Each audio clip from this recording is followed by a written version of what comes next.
It would help put that on, sorry. The subcommittee is meeting today to hear testimony on the dependence on foreign adversaries, America's critical mineral crisis. I ask unanimous consent that the gentleman from Colorado, Mr. Lamborn, and the gentleman from Minnesota, Mr. Stauber, be allowed to sit with the subcommittee and participate in the hearing. Without objection, so ordered. Under Committee Rule 4F, any oral opening statements at the hearing are limited to the chairman and the ranking minority member. I therefore ask unanimous consent that all other members' opening statements be made part of the hearing record if they are submitted in accordance with the Committee Rule 3.0. Without objection, so ordered. Good morning, and welcome to this important hearing titled Dependence on Foreign Adversaries, America's Critical Mineral Crisis. I am honored to be the chairman of the House Natural Resources Subcommittee on Oversight and Investigations, joined by our vice chairman, Mike Collins, our colleague, and distinguished guests and experts. I also congratulate Ranking Member Stansbury on her new role. Being a neighbor from New Mexico, it's kind of a fitting title. This subcommittee is excited to get back to work. Today, we will examine the dependence of the United States on foreign adversaries for critical minerals, a dependence that undermines our national sovereignty, our economic prosperity, and our technological innovation. We will explore the current state of our critical mineral supply chain and the actions we must take to empower our national security and to unleash America's energy and mineral potential. This is an urgent matter as we rely on critical minerals for our way of life, from smartphones and laptops to renewable energy technology to medical equipment, military gear, energy storage, defense systems, and many essential aspects of modern life and national security that depend on an abundance of critical minerals. The United States must lead in the production of these minerals and reduce our dependence on nations that do not share our values, interests, or our high environmental standards. By promoting the development of domestic minerals and streamlining the permitting process, we can create jobs here in America, increase economic growth, and enhance our energy and national security. Minerals are particularly essential for battery storage, and a lack of sufficient battery storage and transmission capacity means renewable resources can't be stored in large quantities like coal or natural gas. Without reliable conventional energy sources, communities are subject to rolling blackouts, endangering the health and safety of our local communities. We cannot afford to be dependent on foreign nations to power America. I say again, our country has a dangerous reliance on foreign nations for energy and critical minerals. Recycling plays an important role, but demand requires American mining as well. Additionally, there is a case for climate optimism. It's called American innovation. So everyone here wants to maintain healthy lands and waters, especially many of my Republican colleagues who live in rural areas. Sadly and concerningly, most of our critical minerals come from foreign countries, particularly China, despite there being an abundance of valuable materials we could source here at home. Unfortunately, permitting a new hard rock mine in the United States can take more than a decade. Our unpredictable and overburdening regulatory framework pushes investment abroad, where environmental and labor standards are not nearly as stringent as our own. Promoting responsible, renewable American energy development requires domestic hard rock mining to avoid supply chain disruptions and to reduce our import reliance on unfriendly nations. This hearing is an opportunity to have a constructive conversation about the challenges we face and the solutions we can implement to meet these challenges. So let's work together with the common goal of unlocking the full potential of our country to secure a brighter future for all Americans. Together we can balance our national security and environmental goals. Overregulation, even if well-intended, will simply lead to more production in adversarial nations with few, if any, labor or environmental standards. I welcome our new members and appreciate the important work we will do together. I also welcome and thank our guests for joining. Thank you all for joining us today. I now recognize the ranking member for any statement she may have. All right, well, thank you, Mr. Gosar, Chairman. It's an honor to be able to serve alongside you, and welcome to our first subcommittee of oversight.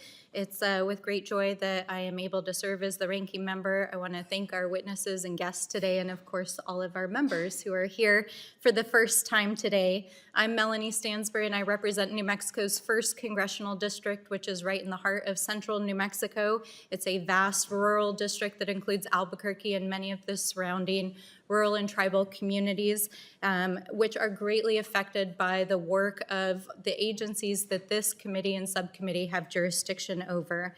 These issues that we cover in the Natural Resources Committee at large, and especially the oversight that we do in this committee, are of great personal concern to me and to the communities that I represent, not only because of the significance of the beauty and public lands and waters that are within my district and the tribal communities that I help to represent and collaborate with, but also because I myself am a science professional who's worked in natural resources for more than 20 years. I've worked in water resources and drought management since the beginning of my career, and worked on the counterpart of this committee in the Senate Energy Committee for a number of years, and in the Office of Management and Budget. In fact, during my time working in the Office of Management and Budget, I was actually the budget and policy analyst who oversaw the budget for the Bureau, the USGS, and the critical minerals issues that we are talking about today. So this is actually a topic that I have worked on for many years, including during my time in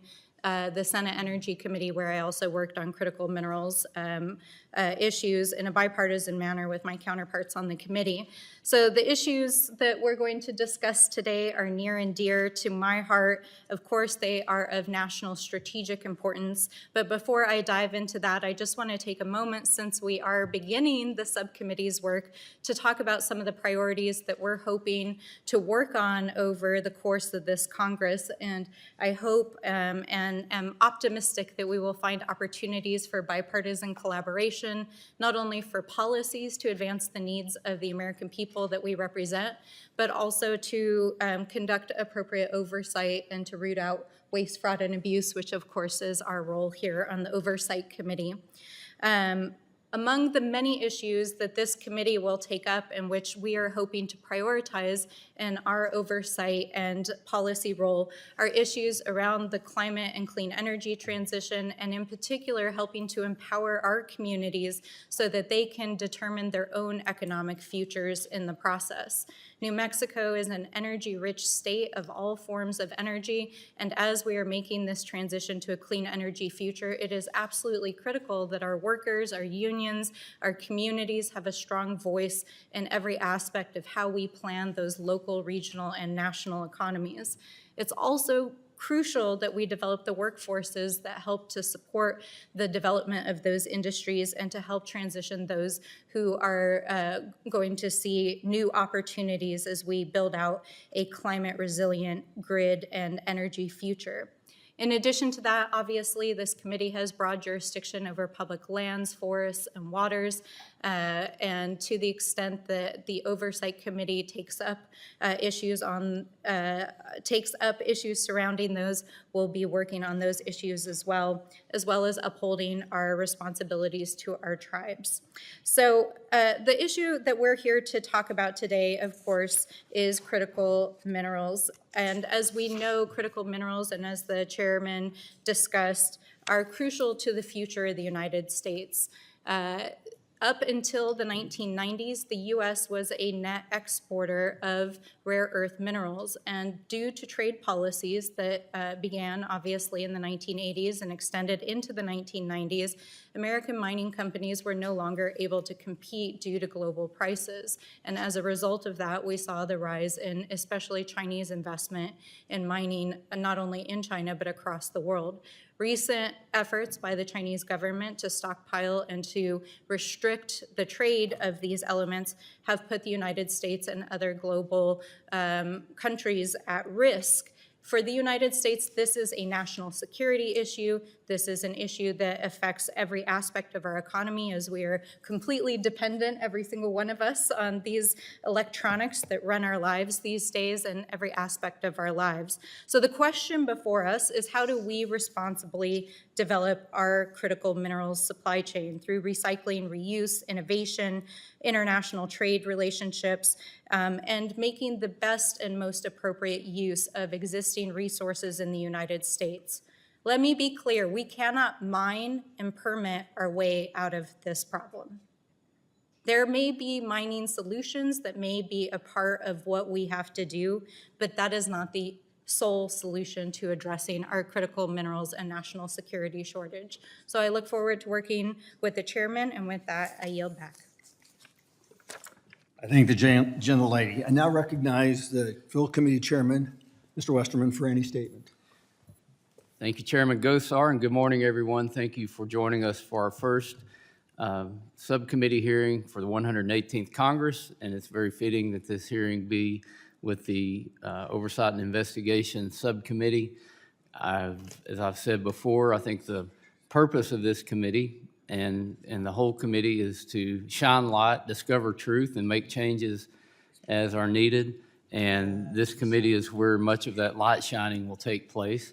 Oversight should be a bipartisan effort by Congress to exercise our constitutional duty for checks and balances over an administration. And I believe that's true regardless of who the majority, the minority party is in the Congress or who sits at the Oval Office.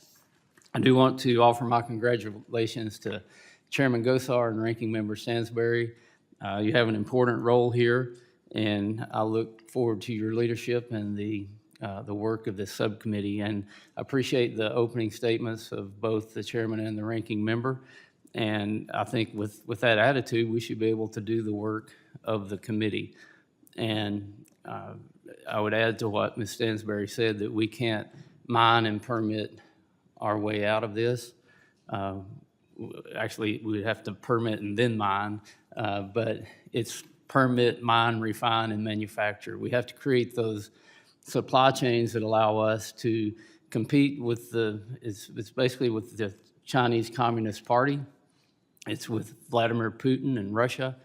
And it's a lot of bad actors around the world that are supplying the ingredients that go into these phones and other devices.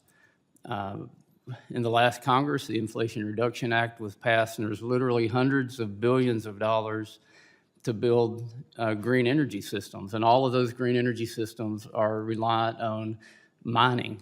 It comes back to mining and then the processes that take place after that. So we have been blessed with energy and minerals here in the U.S. Both the chairman and the ranking member come from states that are abundantly blessed with energy and minerals, and they're in the focus of where a lot of these policies need to be addressed, as well as my friend Mr. Stauber from Minnesota. So at the same time, Congress passed a law to spend billions of dollars on electrifying our economy. We're also seeing actions from the administration to shut down mining. And those two things really don't go hand in hand. They're competing interests, and they make the problem even worse. We talked in the hearing yesterday about some of these issues and the fact that the World Bank says we need to mine as much copper in the next 20 to 25 years as has been mined in the history of the world. That is a big challenge. If you just focused every effort that we had to do that, it would still be hard to meet those challenges. We need to do more recycling, but there's no way there's not enough to recycle to even come close to meet the demands that we have.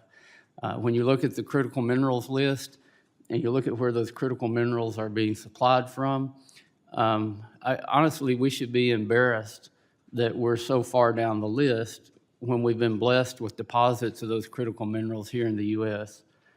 And if we develop those minerals here and develop the other parts of the supply chain, then that means generating huge amounts of wealth for the U.S., for U.S. workers, for great jobs in rural communities. I live in a rural community, and think just about everybody on this dais lives in an area that's either rural or close to a rural community, and we know how important these jobs are to the local economies. And we can do it cleaner and safer and with less human rights violations, actually I'll say with no human rights violations. And the situation we're in right now, as these pictures behind me depict, cobalt is Congolese cobalt, and it's coming from mines with child slave labor. And we have to be realistic and understand what's happening. As we pour more money into an electrified economy, we're increasing the labor participation rate in Congo with forced labor, with child slave labor, and people forced to do jobs at, for as little as $2 a day or less. So those are the challenges we face with oversight. I look forward to the hearing. I look forward to additional hearings, and then I really look forward to taking what we learn from these hearings, putting it into substantive legislation, or else informing the Appropriations Committee what needs to happen on funding for these federal agencies that are failing to do their job. And with that, Chairman, I yield back.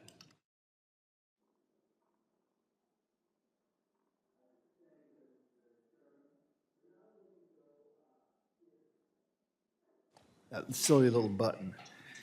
The ranking member's on his way, so when he gets here, we'll go back to him once we'll start with our witnesses. Our first witness is Mr. Nick Loris, the Vice President of Public Policy, C3 Solutions from Arlington, Virginia. Our second witness is Dr. Michael Moats, Professor of the Department of Materials and Science and Engineering, Missouri University of Science and Technology, Rolla, Missouri. Mr. Aaron Minces, Senior Policy Counsel of Earthworks, Baltimore, Maryland. I now yield to Representative Pete Stauber for 30 seconds to introduce our final witness, Mr. Jason George, Business Manager for the International Union of Operating Engineers, Local 49. Thank you, Mr. Chair. Today, I have the pleasure of introducing my friend Jason George. Jason serves as a business manager and financial secretary of the Operating Engineers Local 49, or 49ers as they're known in Minnesota, North and South Dakota. There are a few people that have the insight and leadership of Jason. Our 49ers span Minnesota, North Dakota, and South Dakota, operating the heavy equipment and doing plant management at facilities across the upper Midwest. Whatever the project may be, you're likely to find one of Jason's 49 members putting in the hard work to build the infrastructure. Thank you, Jason, and I look forward to your testimony today. So let me remind the witnesses that under committee rules, they must limit their oral statements to 5 minutes, but their entire statement will appear in the hearing record. To begin your testimony, please press the talk button on the microphone. We use timing lights here. When you begin, the light will turn green. When you have 1 minute left, it will turn yellow. And at the end of 5 minutes, it will turn red. And I will ask you to please complete your statement very shortly there. I will also allow all witnesses to testify before member questioning. The chair now recognizes Mr. Loris for 5 minutes. Thank you, Chairman Gosar, Ranking Member Stansberry, and distinguished members of the subcommittee. Thank you for this opportunity to testify this morning. My name is Nick Loris, and I'm the Vice President of Public Policy for C3 Solutions, which stands for the Conservative Coalition for Climate Solutions. With my time, I'd like to make 3 brief points. First, the importance of critical minerals for the economy and the requirements necessary to meet clean energy demands. Second, the adverse environmental and social impacts from mining and processing critical minerals in certain places abroad. And third, exploring opportunities to capitalize on domestic mineral abundance, to diversify the market, and to reduce dependence on foreign adversaries. First, non-fuel critical minerals are essential for our quality of life, technological progress, national security, and environmental ambitions.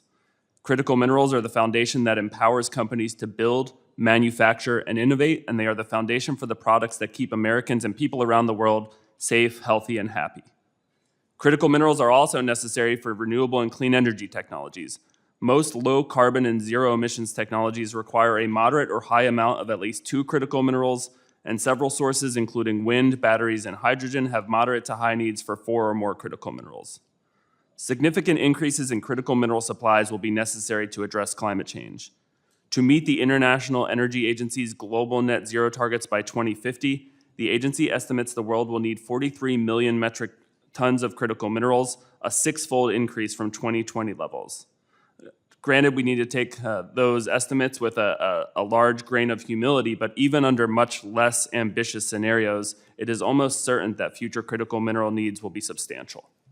And to be clear, the massive critical mineral requirements are not by itself a reason to be pessimistic about the future of clean energy. Instead, policymakers must recognize the importance of these minerals, the realities of future demand, and the challenges and opportunities that lie ahead. Secondly, addressing the human rights abuses of critical mineral development and processing in certain countries will be essential for having socially just growth in clean energy and electric vehicles and for the continued use of modern technologies. The Democratic Republic of the Congo supplies nearly 75% of the world's cobalt, and the mining practices are appalling to say the least. Having visited and researched the practices, Harvard fellow Siddharth Kara has extensively documented the horrors and abuses of artisanal mining in the DRC, where tens of thousands of child laborers are digging the cobalt out by hand while breathing in toxic fumes and dust. Chinese ownership of most of these mines and Chinese dominance of cobalt refining exacerbate the supply chain concerns. And speaking of China, the human rights exploitations of the Uyghur Muslim minorities and other Muslim minorities in the Xinjiang region of China has also been well documented and is extremely concerning. A recent Breakthrough Institute report estimates that 42% of the global solar-grade polysilicon production capacity was in that region in the year 2021. In addition to the egregious human rights tragedies, there are also economic and environmental concerns of over-reliance on China for minerals and processing.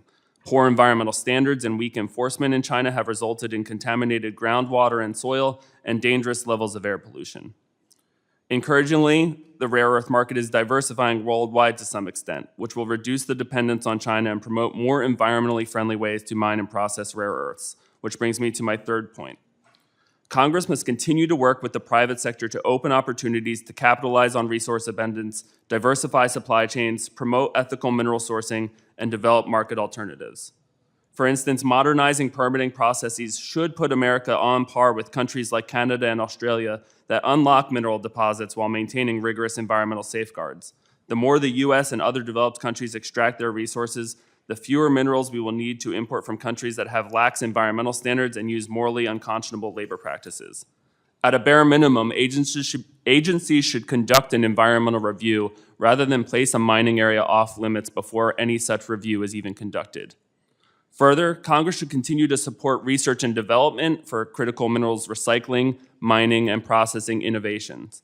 Collaboration among government labs, research universities, and the private sector could help unlock breakthrough technologies, improve efficiencies, and generate market-viable alternatives. With any subsidies, Congress should also maintain policy neutrality. To the extent that the government provides any subsidies, technology neutrality will generate more efficient outcomes. In conclusion, rising prices for mineral commodities could slow the deployment of clean energy technologies moving forward. Alternatively, rising prices could be an opportunity and should be the signal for markets to act, to increase supplies, to develop substitutes, to secure supply chains, diversify away from unethically sourced minerals, and reduce dependence on foreign adversaries where environmental standards are poor. Congress can act by removing the barriers that prevent the private sector from providing clean, reliable energy choices at lower prices. Thank you, and I look forward to your questions. Thank you, Mr. Loris. We've been joined by the ranking member for the full committee. He is now recognized.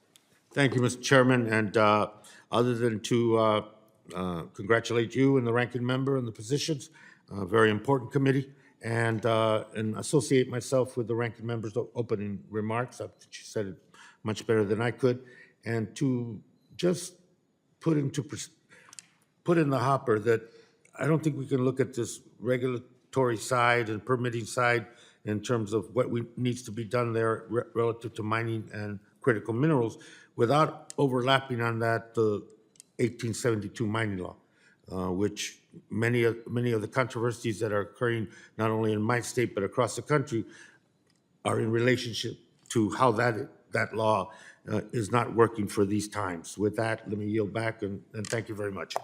I thank the gentleman from Arizona. The chair now recognizes Dr. Moats for 5 minutes. Thank you, Chairman Gosmer, Ranking Member Stansberry, and distinguished members of the subcommittee. I thank you for the opportunity to speak before you today on this important topic related to critical minerals. My name is Mike Moats, and I'm a professor of metallurgical engineering, the chair of materials science and engineering at Missouri University of Science and Technology. I have 30 years of experience as an extractive metallurgist. I've worked with many of the mining companies and metal producers in our country and abroad, and I offer you my experience and my observations from how to actually produce metals. As you know, critical minerals are very important to modern lives. We've already talked about the importance of what it is in the cell phone. We often focus on the battery minerals and the rare earths, but if you don't have gallium, you don't have Wi-Fi. If you don't have indium, you don't have the touch screen. If you don't have tellurium, you don't have your solar panels. There's a lot more to it than just the battery minerals and the rare earths that are often talked about in the news. USGS produced their updated list in 2022. There are 50 critical minerals. We use 87 elements on the periodic table for manufacturing. 50 of them are on the critical mineral list. This shows you the dire straits that our country is facing because of our lack of production. I appreciate Ranking Member Stanberry's comments this morning because over my career, over my lifetime, I've watched the United States decline. We were once a metal mining powerhouse, and now we do not. I work with a lot of mining companies, and I've watched smelters and refineries close down, and we need to reverse course. Over the last 30 years, China has built 40 copper smelters. They will build another 4 in the next few years, and this is only to meet internal demand. They now produce 11 million tons of copper every year. The United States produces 2. If you produce the copper, if you refine the copper, you control the tellurium. Many of our critical minerals are byproducts. If you control the zinc production, you control the germanium, which is needed for integrated circuits for satellites, and the indium. If you control the aluminum, which they now control 40% of the world's production, and they produce over 40 million tons of aluminum, relative to our less than 1 million, you control gallium. It's not even on the critical mineral list, but steel production is essential for all of modern life. We produce about 82 million tons in the United States. Over 2/3 of that comes from recycling. The Chinese now produce 990 million tons of steel every year. That's enough to produce 14,000 Nimitz-class aircraft carriers every year. Not all steel goes into aircraft carriers. What I am very concerned about is the fact that all of those plants that produce lead, zinc, copper, steel, that are not on our critical mineral list, some are, they're going to come out of their country. And when they do that, they're going to flood the world. And are we as a country going to do things to protect the plants that we need to produce the raw materials for our feedstocks? As we look at what has happened around the world, our plants, our mines, our facilities have declined, and the companies are trying the best they can. And again, as Ranking Member Stansberry, I think you had an excellent comments. They're just not economical. Why? Because other countries are not playing on the same playing field as we are. We need to level the playing field for our corporations to make money and do the right thing, and they will. I work with many of them. They are on the cutting forefront of environmental responsibility. They live in the same communities that they produce in, and they want to do the right things. It's just hard to make money in this environment. So with that, I'd also like to point out that if you're going to build these plants, if you're going to build these mines, if you're going to build these recycling facilities, you need the workforce. Just like the plants have been underfunded, so has the universities, and so have the community colleges. We need not only really talented engineers, which of course I'd be happy to produce for you, but we also need the tradesmen. I can tell you that most plants and most mines are mostly concerned about who's going to run the haul truck, who's going to put the pipe on, who's going to do the welding. We need to focus on the trades as well as the engineers who are going to develop all of these things that you want to innovate.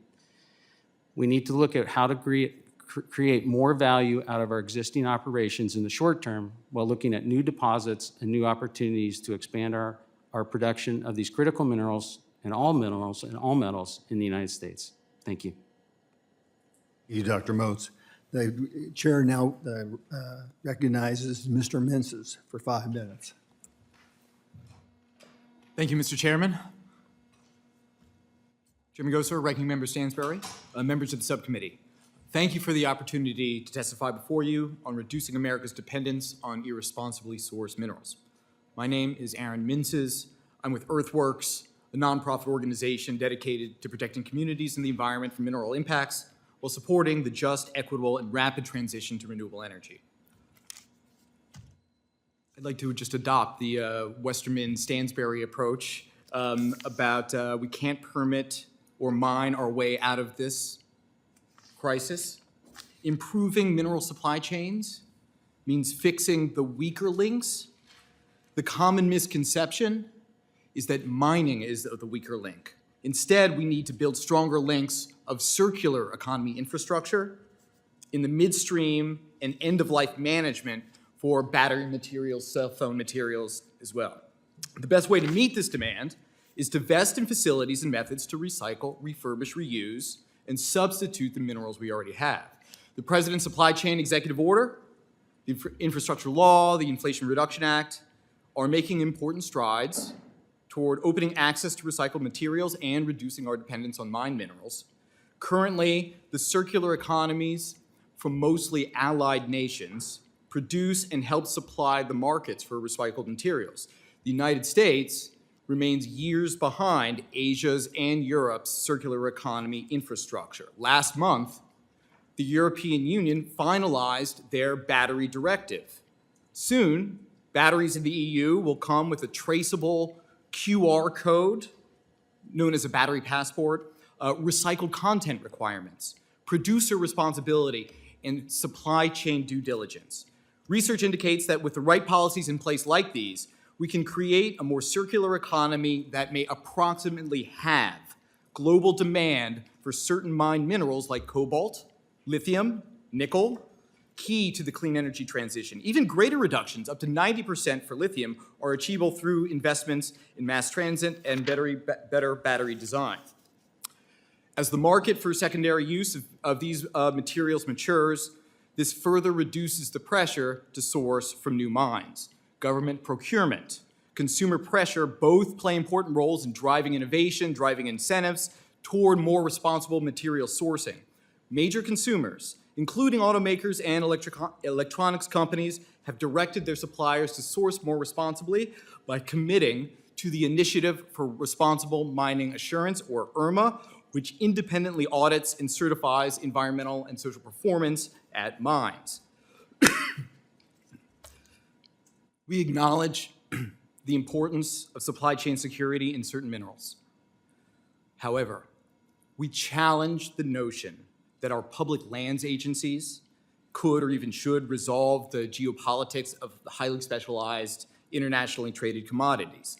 While domestic mines will source some raw materials, the task of managing supply chains has almost nothing to do with mining. Congress designated that task to the agencies of the Critical Minerals Consortium with well-established tools for managing that task. Those include authorities to stockpile minerals, impose trade restrictions, negotiate agreements, promote research, development workforces, discover alternatives. They blend tradecraft and statecraft with engineering, R&D, all to reduce risk of supply disruptions and improve environmental outcomes. As the U.S. government pursues these strategies, we urge agencies to require operators perform due diligence across their supply chains in accordance with internationally accepted standards. In particular, we call on the Biden administration to uphold indigenous peoples' rights to self-determination and right to free, prior, and informed consent. No solution is perfect. Even with more robust material reuse and collection, new hard rock mines on public lands will provide materials. However, mining public lands under a law explicitly designed for settler colonialism only furthers environmental injustice and puts an equitable transition out of reach. Legislative and regulatory reform can create more responsible domestic mining policies that put protections for communities at the forefront. In conclusion, Earthworks strongly supports immediately transitioning to a justly sourced renewable energy economy to prevent further destruction from the climate crisis. Thank you very much. Thank you, Mr. Mensis. I now recognize Mr. George for 5 minutes. Thank you, Mr. Chairman. Members, I want to thank my friend Congressman Stauber for the introduction as well. There's no greater champion for workers in their district than my friend Pete, and thank you for that. My name is Jason George. I'm the elected leader of the Minnesota's largest construction union, the Operating Engineers Local 49. Our members operate and repair the heavy equipment that builds every aspect of our region. Thank you for inviting me here today to discuss this very serious issue facing our nation and members I represent. The mining of critical minerals, specifically where they are mined, will have a profound impact on our collective future. I was born, raised, and currently live in Minnesota. The vast majority of our nearly 15,000 members live and work in Minnesota. Our state has a long, proud history of mining. We like to remind people that our state mined the ore that produced the steel that won 2 world wars. The mining industry has been and remains the lifeblood of northern Minnesota. Today, we are at a precipice of a generational opportunity that could launch another 100 years of prosperity through mining. Our nation and the world are in desperate need of critical minerals such as nickel, cobalt, and copper. These minerals are necessary to build the batteries, wind turbines, solar panels, and other products the world needs in order to transition to a clean energy economy. 95% of our domestic nickel resources, a vast majority of our cobalt, and about 1/3 of our copper deposits are beneath the ground in northern Minnesota. The only question before us is whether or not we will be allowed to mine them. And that really is the only question, whether we will be allowed to do this or not. There really is no debate about whether we can. We've been doing it for 100 years or more. We have the technological know-how to extract these minerals safely. The people who live near the potential mines want the opportunity. I don't believe, and Congressman Stauber can correct me, that there's an elected body anywhere where these minerals are located that does not support these projects being explored. Not one. They all support it. Everyone who lives there wants this opportunity. It's people that don't live there that are preventing that. What we also don't have is a fair process for permitting mines that is based on science and reason, from my experience. Instead, we have a hyper-political process that has been hijacked by a combination of wealthy cabin owners, wealthy tourists, business owners who supply their outfitting needs, and anti-development extremists. This small group of people is highly influential within the Democratic Party structure in my home state. They are loud, they give a lot of money, and too many Democrats in my area, in my state, are advancing their own narrow political agenda at the expense of Minnesota and the American people, in my opinion. The latest example is a decision by the Department of the Interior to ban mining on more than 225,000 acres of northern Minnesota land that contain the vast majority of our mineral resources. The department did so without studying any specific mine plan. It's purely based on hypothetical scenarios and not specific data. It issued a blanket ban based on hypothetical scenarios. The decision had nothing to do with science and everything to do with democratic politics, in my opinion. Too much is at stake to allow this to happen. Good-paying union jobs are on the line. Members of my union and others will build these projects, earn family-sustaining wages, world-class health care, and pensions that ensure a dignity of good life and retirement. Unlike the data used to ban mining, these jobs aren't hypotheticals. Like any good union representative and union leader, we have it in writing. We have project labor agreements with all the mining companies that are proposing mines in this area. They will be built by my members, and they will be good-paying jobs, and we have it in writing. You know, as a labor leader, I would be remiss if I didn't point out also what happens if we don't mine it in Minnesota. And you see the pictures behind the gentleman up there about where these products and where these minerals will be mined if we don't do it here. I'm running out of time. I will just sum up by saying that we are extremely frustrated back home. We know how to do this. We have the minerals in our backyard. The people that live there want these jobs and want to explore these opportunities. We absolutely have the know-how to do it safely. The cleanest water in Minnesota exists where mines have existed for more than 100 years. the dirtiest water in Minnesota exists in the districts where the people that are trying to stop us from mining in the Twin Cities. And that's a fact. And that is something that is extremely frustrating to everybody that I represent and most people in Minnesota, especially the people that are trying to raise families and have these good paying job opportunities in northern Minnesota. So I thank you for your time, and I'll end with that. Thank you, Mr. George. It's always great to have somebody coming from the ground level to give us some reality checks. I'm now going to recognize members for 5 minutes. We're going to go to Mr. Lamborn first this morning. The gentleman from Colorado is recognized. Thank you, Mr. Gosar, for having this meeting. Thank you for the witnesses for being here. And besides being on Natural Resources, Representative Gosar, I'm also on the Armed Services Committee. So I'm going to ask questions that have to do with both of the committees. In other words, the connection between critical minerals and national security. And that's something I think we should all be aware of. The balloon incident with China shows us that there are countries out there that are not seeking to really help us out. And so, Dr. Moats, that leads to my first question. What country or countries does the U.S. source many of its critical minerals from? Thank you, gentlemen. Of course, the answer for all metallurgical answers, it depends. So many of the rare earths for the magnets mostly come out of China. The nickel and cobalt is mined. Cobalt is mostly mined in Central Africa and then processed in China to make the lithium-ion batteries that we need. There are other elements that come from allied countries. Like aluminum mostly comes from the Aluminum Valley in Quebec. And so that's probably, a okay thing from a geopolitical standpoint. So it's a very broad answer to a question. I'm going to probe a little more on the China connection. We know that China supplies 26 different minerals, of which the U.S. is over 50% import reliant. That's far more than from any other country. And some of those minerals, the U.S. is 100% reliant on China.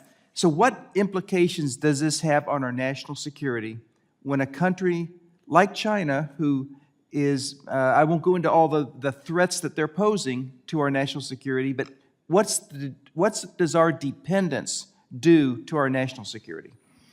So one of the critical minerals is tellurium. Tellurium is added with bismuth to make.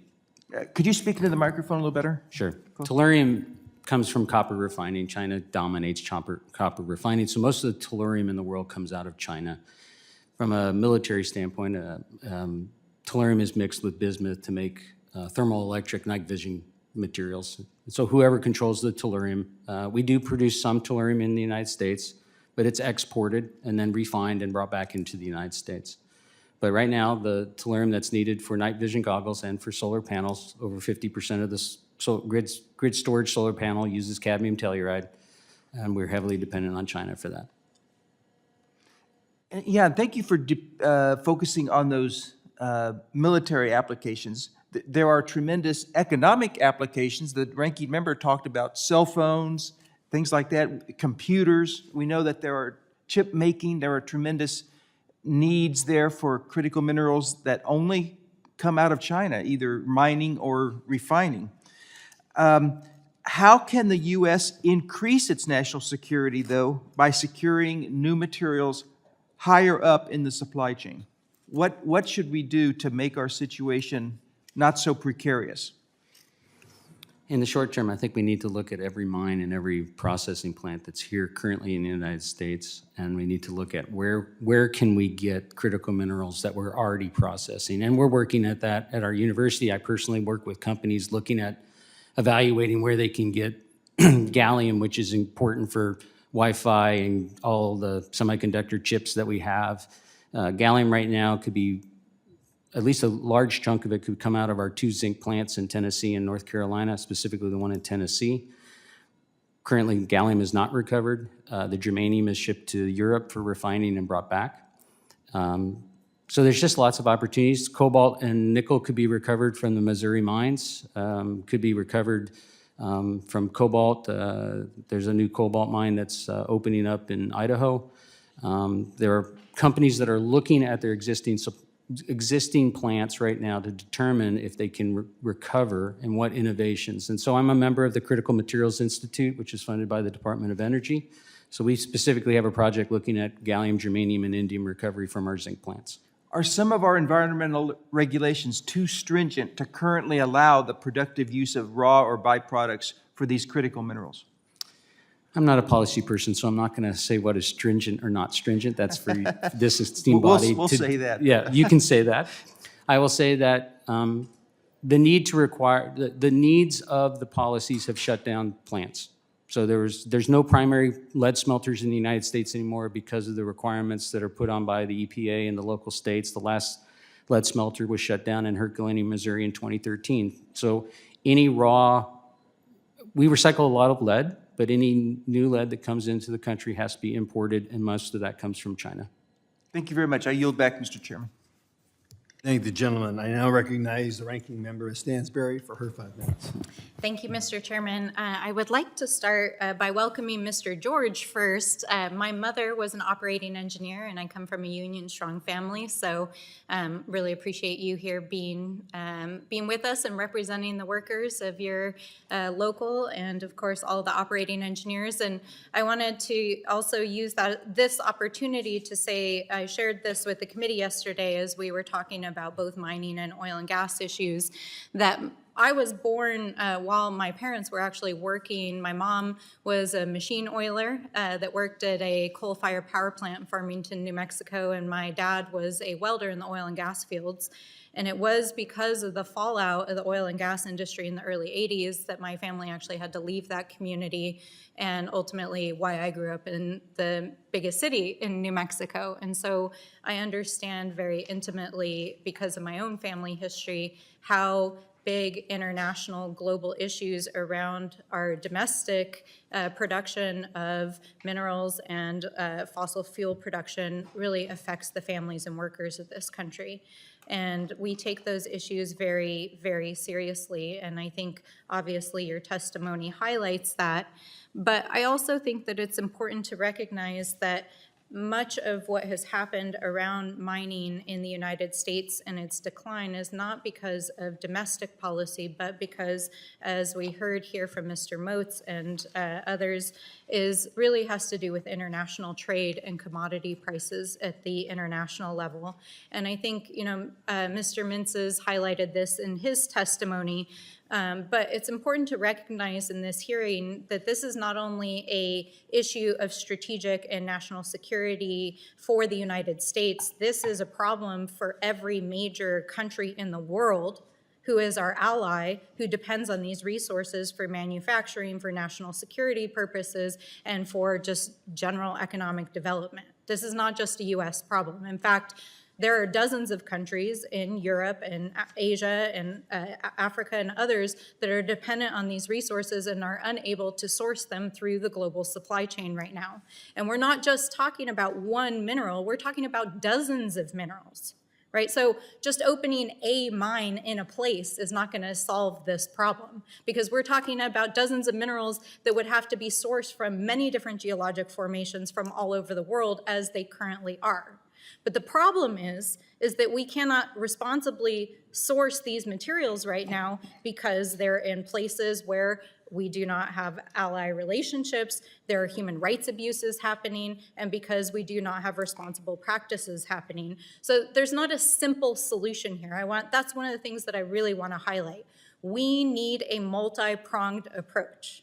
We're going to have to work with our allies who are also seeking these minerals to ensure that we are doing responsible sourcing, especially if that is abroad. It doesn't mean we just open a mine to do it here in the US. It means that we have to actually utilize and help use our international support systems and policies to help ensure that we are holding accountable those multinational corporations, some of which are based in the United States and elsewhere, to the highest possible human rights and environmental standards, whether they are operating here in the United States and employing our operating engineers and all of our miners, or whether they are operating abroad. So we really need to use every possible tool at our disposal. But I want to take the rest of my time to really focus on the circular economy that Mr. Mintzes brought up here. Now, we know that recycling, reuse, and design is not going to be the only solution. It's only part of the solution, but it represents a significant portion of the supply chain that is underdeveloped right now in the United States, and as Mr. Mintz has stated, is underdeveloped from a policy standpoint with respect to other countries. So, Mr. Mintz, could you please share more? What exactly is the circular economy? What is entailed in it? And what does the United States need to do to really advance its circular economy? Thank you, Ms. Stansberry, for that question. Some of us may remember bottle bills or deposits when you could turn in a can or a bottle and receive a nickel or a dime back. That's effectively what we're talking about. So in Europe, it really boils down to four things. You have producer responsibility, you have supply chain due diligence, you have recycled content standards. And the state of California is looking at some of these ideas because they have a large EV market too, as you indicated. And the nations of Japan and South Korea have really good markets for this. I want to make one other quick point. In response to the trade dispute that you spoke about in 2010 between China and really the rest of the world, what happened was Japan and South Korea did in fact begin to build a more circular economy, to recycle there because they don't have as many mines as we do, right? So they're building it, Europe is building it, and I think that we can do it here too. We can do it with union jobs as well. I thank the gentlewoman. The chairman of the full committee, Mr. Westerman, is recognized. Thank you, Chairman Gosar. Thank you to the witnesses. And Mr. Mintz, I know you stated in your opening remarks that you agreed with the ranking member and my position on you can't mine and permit your way out of it. But I also added to my remarks, you've got to permit, mine, refine, and manufacture. And under mining, you could put recycling in there. So I just want to make sure you're in agreement with the whole statement I said, not just the part about mining and permitting. Thank you, Mr. Westerman. Yes, we need to mine and permit the whole supply chain. We need to do it more responsibly. And I appreciate the tenor of bipartisanship that you're setting for this committee already.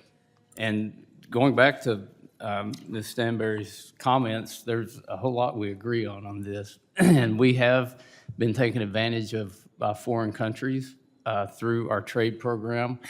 I've testified in these trade disputes before, and the Chinese government, they don't care about price fixing. They don't care about playing fair. They exploit our system of free markets and rule of law to gain market share. They will use low labor. They will use slave labor. They will use no environmental regulations to produce commodities and to get them into the U.S. market to drive our producers out of business, to capture that market share, and they do it in many different industries. So we do need to work on trade. We do need to make American, not only mining, but processing and manufacturing stronger than ever before. And we've got the ability to do that because we're blessed with the resources. And Mr. George, I've been to northern Minnesota. I've seen the taconite mining, and talking about steel, Arkansas has become one of the largest producers of steel, and it's all recycled steel. But as I think Mr. Moats, you mentioned in your testimony, we're like 1/10 or less of the steel production of China. Yes, we're 1/10 of the steel and about 2/3 of our recycled. And yeah, I was recently in Mississippi County visiting, which, if you didn't know, more steel is produced in Mississippi County than any county in the United States. Right. So, but is there any way that recycling meets the future demands, Mr. Moats or Mr. Yes, sir. Obviously, with growth, we can't have a circular economy to supply all of our new needs. So I think any reasonable person would say we need to recycle.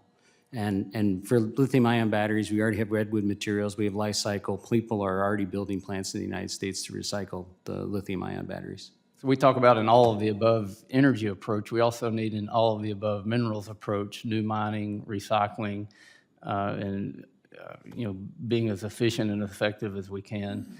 And I want to go back to Mr. George. An interesting thing that I think we fail to take into account all the time is that the mining in northern Minnesota is huge for that area. But when that taconite is shipped off to the refineries, there's a value-added part to that. And then if that steel out of those refineries goes into automobile manufacturing or building construction, there's even more value added to that. And I talked yesterday about how we produce about 90 or $120 billion worth of raw materials through recycling and mining in the U.S. That when that gets processed, it becomes a value of about $900 billion. But when that processed material gets manufactured, it adds about $3.6 trillion to the U.S. GDP. And not only, this is about much more than mining. It's about national security, it's about supply chains, but it's also about creating incredible jobs for union workers and non-union workers alike, and being able to grow our economy and prosper here. It starts with mining. If you don't have the raw materials, you can't do the other part of it. And Mr. Moats, I'm a little biased to your testimony because we're fellow engineers, and I know Missouri-Rolla's got one of the best mining engineering programs that's out there, but also know that there seems to be a shortage of mining engineers, and you so aptly talked about the shortage of workers in these mines. And in America, we have to automate and make things more efficient, safer. Can you, and I just used all my time, but thank you all for your testimony. It's something we need to really follow up on more. And if we will work on the real issues and the real problems, we can really do great things for our country and for the world, and prevent situations like are represented in these posters behind me. Thank you, Chairman. I yield back. Thank the gentleman, the chairman of the full committee. I now recognize the Thank you, ranking member. Thank you, Mr. Chairman. Dr. Mutz, let me just, during your testimony, the reference that you made, and I apologize for the way I ask questions. I'm not a linear thinker like Mr. Westerman, so sometimes that liberal arts education's messed me up, I guess. Anyway, Dr. Mutz, the history of decline on the critical mineral extraction, production, where does regulatory, environmental standards, clean air, clean water, for example, and the permitting, where does that fall into that percentage decline? What would you say is, what part of the cause is that, if that's what we're talking about here? Yeah, I've thought a lot about why our smelters and mines have closed. Some of it's just the natural resources. Our smelters and refineries were built near mines, and as the mines played out, they were not set up to bring in concentrates from other parts of the country and other parts of the world, so economically it was not viable. There are other places where the smelters have shut down because of the implementation of more stringent environmental policy. I think we can all acknowledge the history of our mining and metallurgy was dirty, but that's before my lifetime. The plants now all operate within the standards that are set by the local, the state, and the federal government. They do so willingly. But because plants were built before that, it took money to upgrade and improve them. And the United States was very happy to shut down plants and outsource that production to other countries. So there's some that's policy, there's some that's just economics. And I think, like, again, Ranking Member Stansberry, I think it's a complex situation, and there's no one answer fits all. But policy is definitely part of it. And permitting for getting new mines on it takes forever. And the 1872 mining law, what role does that play in the? I'm going to defer to that because I know of the law, but I'm not a mining engineer by trade, and I don't feel like I know the law well enough to offer an opinion on that. Yeah, see, that's what linear thinkers do so well. They can just kind of defer. Mr. Mintz, in your testimony, and I think one of the things and I back reference to 1872 mining law, I've said that many of the controversies that we confront in terms of siting and permitting extraction have to do with the public's right to know and the public's involvement in it. In particular, indigenous communities that have become much more active, involved, and assertive about sacred sites, cultural, and historic resources. 1872 does not address that, and yet we have the conflict that is going on now in terms of consultation and trust responsibility to these nations. Talk a little bit more about that role that you referenced in your testimony in particular. Thank you, Mr. Grohalv. I really appreciate that. I also appreciate your long-standing support for reform of the 1872 mining law, and we're urging Congress to pass the Clean Energy Minerals Reform Act again this Congress. I just wanted to, let me just highlight the Wallapai Nation, just for example, right? Okay. Okay, if you have an exploratory mine, and it's fewer than 5 acres, which many of them are going to be, under the law, what happens is you stake your claim, you go to the local BLM office, you file a piece of paperwork and a fee. The way that the government interprets the law is that they have no discretion to deny that exploratory project. Now, the Wallapai have no idea that the exploration is going to happen until the drills hit the ground, because the notice that the mining company needs to provide is only to the government, but not to any of the people. And so, Mr. Grohalva, that is actually part of the real source of most of the conflict in mine permitting. It's because we're operating under a 19th century statute where we could stake claims, and then those minerals go wherever the claim owner wants them to go, unlike a leasing system, which the rest of the world does. Thank you. Appreciate it. And I think royalties is an issue as well. If we are going to fund dealing with the due diligence on the chain, expediting permitting processes, a source of revenue should come from those that are profiting from that extraction. And since we have no royalties at all on mining except for coal, I think that's open for discussion as well going forward in this overall discussion about permitting and critical minerals and accessing those. Yield back, Mr. Chairman, thank you. I think the gentleman from Arizona, the gentleman from Montana, Mr. Rosendale, is recognized for 5 minutes. Thank you very much, Mr. Chair.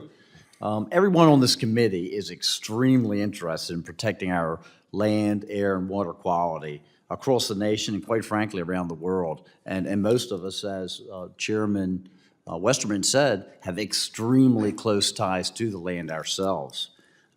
We also recognize the need and the benefits realized by utilizing our natural resources. In most cases, rendering the land more productive after the extraction or harvesting of timber, making the land actually more productive than it was prior to any of that activity taking place. Mr. Menzies, I'd like to ask a couple just real basic questions. If the raw materials that are necessary literally to support civilization have not even been produced yet, they haven't been, as we've heard, permitted, mined, and refined. We just can't recycle our way out of this situation either. We need some more materials. Do you believe that we should produce them in the most environmentally friendly methods that are available? Thank you, Mr. Rosendale, for that question. Yes. Okay. Do you believe that they should utilize the safest and most advanced labor standards as they mine these materials? Yes, thank you. Thank you. And do you believe that China uses the most advanced and friendly environmental standards and labor standards? Thank you, Mr. Rosendale, for that question. My understanding from the State Department is no, at least in Okay. some region they're in, yeah. Okay. I appreciate that. I don't know why we would continue to allow them to take on all these activities as we see on the posters behind us and not take over some of this production ourselves. Mr. Moats, I have a couple of questions here for you.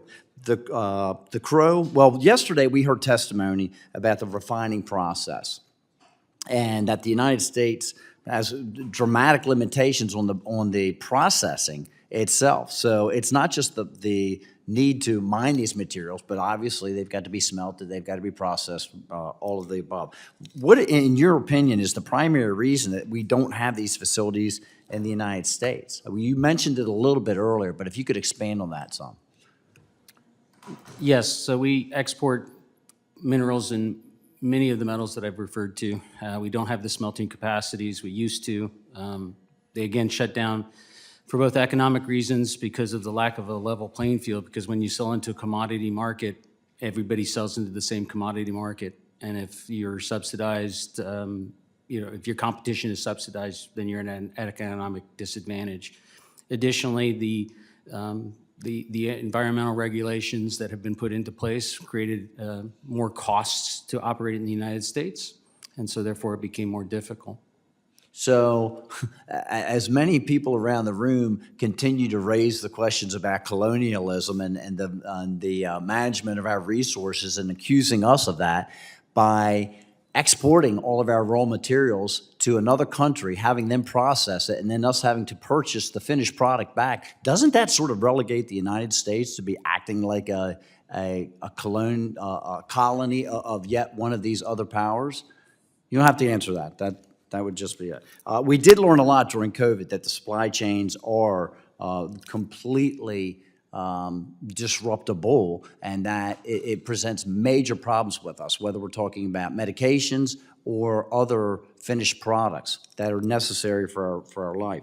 I've got another avenue. The Northern Crow, the Northern Cheyenne and the Crow in Montana, they rely heavily on the coal resources that they mine in Montana. And while I know coal hasn't been the top of the subject today, I want to go down a different little road. The regulatory conditions that have been imposed on the power industry has caused the closure of 50% of the coal strip electric plant that the Crow and Northern Cheyenne depend on completely for jobs and for revenue. Without it, they would have 65, 70% unemployment rates. It's a mine-to-mouth operation, so they mine it and then it goes directly to this power plant. If we don't have the baseload electricity, what challenges does that present for processing and manufacturing and things like that? We're not, as we talk about trying to electrify the nation for not only the electric cars, but also to the processing of the very materials. Am I allowed to answer the question?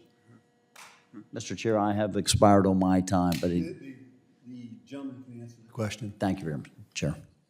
Obviously, you've identified the ability to generate electricity is going to be substantial. If we're going to electrify our vehicles, and then the raw materials that we need to do that. Obviously, the United States sits on 250 years of coal reserves to supply all of our electrical needs. We've chosen not to do that.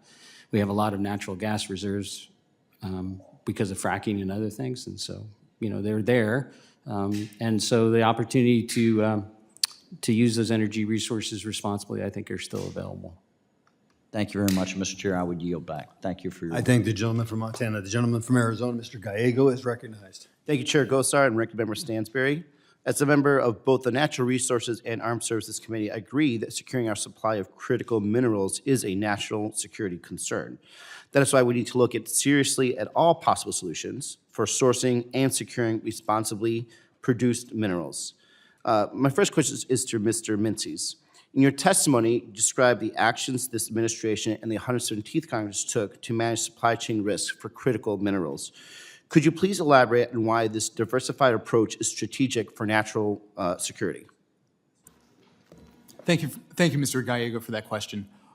The Biden administration and the Congress have really taken three major approaches: diversifying supply, and pursuing recycling, and also looking at mine waste.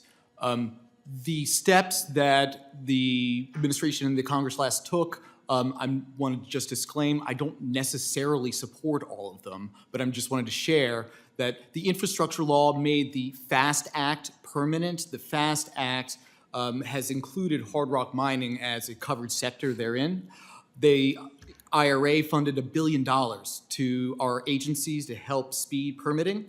The infrastructure law also created a working group designed to help speed permitting.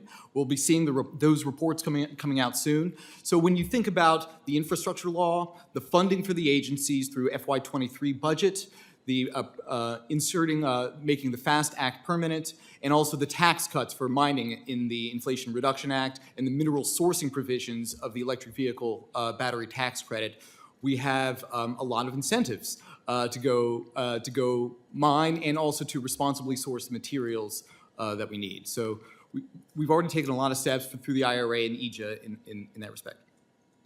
Thank you. To make our nation secure, we must proactively plan also for the future. Mr. Loris, in your testimony, you note that the critical minerals that the economy relies on today may look much different in 20 or 30 years. Could you please elaborate on the importance of investing in research and development to reduce our critical mineral dependency? Yeah, sure. I think we've heard a lot of different predictions over the years about peak oil, about running out of food. A lot of them have not come true. And in terms of research and development, our national labs have been critical in exploring ways to recycle, ways to extract alternative resources. And I think the more we can have flexibility in those processes so that they can shift in case of national security needs shift or economic shift, the better off that they're going to be. And I think the better off the private sector working with the national labs will be able to pivot. So I view the national labs, I view our research universities as fundamental in the solution to this all of the above approach that we need to take. Right, and then again, all of the above. So taking this kind of long-term, all of the above approach to national security, it's clear that our critical mineral needs and sources will also change. So Mr. Menzies, you have spoken about the benefits of a circular economy. Why is a circular economy an effective long-term national security solution?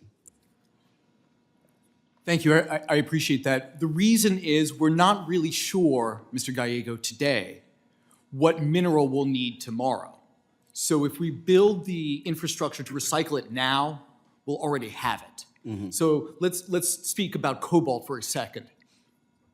Cobalt's not going to be around in batteries in 5 or 10 years, I don't imagine. It'll be a different metal, won't it? So why don't we recycle the batteries now and the materials we have now so that if we make it to the 22nd century and we're on the verge of another minerals rush, by then we've reformed the law? Surely. Yeah.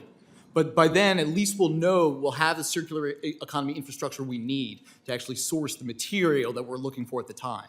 Okay, thank you, Mr. President. I'm not going to ask your if we make it to the 22nd century thesis, but I appreciate everyone's testimony here, and I think to at least to reemphasize, and I think both sides have actually some very valid claims, and we do need to look at this. But at least I look at it from a national security perspective. Let's have an all methods to get their approach, and I appreciate everyone's testimony. Thank you. I thank the gentleman from Arizona. The gentleman from Georgia, Mr. Collins, is recognized, the vice chair of the committee. Thank you, Mr. Chairman. Before I get started with my questions, I just want to thank you, Mr. Chairman, for the honor of serving as vice chair for this very important subcommittee. I'm looking forward to serving under you as we look to unleash American energy and hold the Biden administration accountable for the America Last policies that have caused energy prices to rise as high as Chinese spy balloons. Now, for my questions, Mr. Loris, the chairman mentioned in his opening statement that permitting a new hard rock mine in the United States can take more than a decade. Can you or any of the other witnesses tell us why this is and what exactly causes this process to take so long, and how has the Biden administration made this even more difficult? Yeah, I'm happy to start and welcome input from others. If you look at some of our bedrock environmental laws, chiefly the National Environmental Policy Act, it has gotten much harder to permit processes for everything from clean energy projects to conventional fuel projects. That in conjunction with the seemingly endless litigation for a lot of these projects just holds up any type of investment and any type of development for years in the courts. And so, Congressman Lamborn said our environmental regulations too stringent, and I think that's the wrong way to look at it. I think it's that they're incredibly inefficient. We should welcome strong, stringent environmental safeguards that protect air quality and water quality, but we can't have processes where they're just held up for years by certain agencies. There's a lot of overlap, there's a lot of duplication, and then there's a lot of lawsuits from public interest groups too. I think sometimes public interest groups can be helpful for people who don't have the resources to bring forth litigation, but a lot of times they are doing it because they just don't want the project being built, which is something I think Mr. George commented on in his oral testimony. And so if you look at some of the data, the private landowners and tribal groups from the years, I think 2001 to 2013, brought only 3% of the litigation for filing NEPA lawsuits. Over 50% was from public interest groups. So we just need a much more efficient process to get an up or down vote on whether these projects should move forward. And I think a lot of the private sector in the United States welcomes stringent environmental safeguards. They just want some regulatory certainty more than anything else. Good, thank you. Would anybody else like to comment on that? Yes, sir, Mr. George. Thank you. Yeah, I would just add that in my experience working on projects that need these types of permits, whether it be, we just replaced an old oil pipeline in Minnesota with a brand new one, and that took 8 years to permit and get done, lawsuits, process. We have a mine right now in Minnesota that's gone through a process for 20 years. They had their permits, lawsuits, some of them were taken back, now they've been appealed, it's in the Supreme Court. And that's on an existing mine site where they've mined before. So the frustration is real. I think certainty is exactly Mr. Larice is talking about is what's critical. What I've seen, you asked about what's been done, banning mining in 225,000 acres where you have these minerals is a chilling impact on business and exploration and on companies' willingness to put up money to explore these projects. There was a particular project in that area that is now banned that has spent hundreds of millions of dollars already just to see their leases pulled and mining banned in the region arbitrarily. So I think all of these things are troubling. I think what you all can do is provide certainty and not allow government agencies to bypass a process, hold them accountable to that, because right now they're just doing whatever they want from my experience. Yes, sir.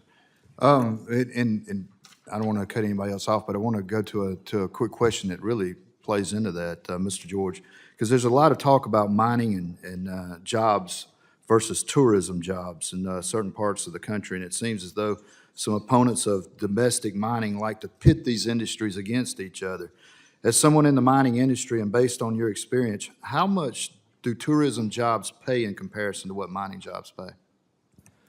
I can tell you, our members that will, thank you for the question, our members that will build these mines make, on average $40 an hour on the check, in addition to world-class health care where there's the family coverage where there's no premiums, in addition to, and low deductibles, in addition to a defined benefit pension, defined contribution plan.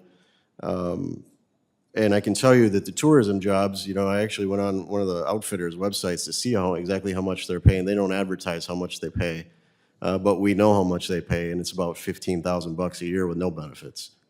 So when people in northern Minnesota are told, well, we just need to innovate our economy and have more tourism jobs, people up there know exactly what that means. It means a lower standard of living, period. Thank you. Mr. Chairman, I had one more question, but You'll get another chance. thank you.